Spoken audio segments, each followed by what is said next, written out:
वृषवाहन साजे। ओम जय शिव ओंकारा। दो भुज चारु चतुर्भुज दश भुज ते सोहे। स्वामी दश भुज ते सोहे। तीनों रूप निरखता। तीनों रूप निरखता।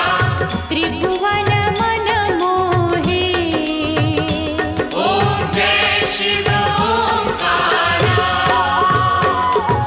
यक्षमाला वनमाला मुंडमाला धारी।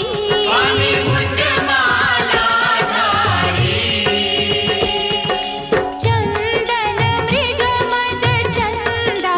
चंदन मृग मद चंदा।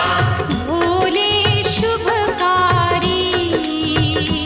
ओम जय शिव ओंकारा।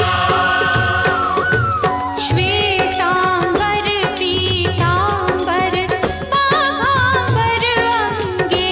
स्वामी बाघांबर अंगे।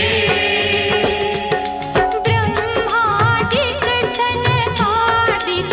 ब्रह्मादिक सनकादिक। भूतादिक संगे।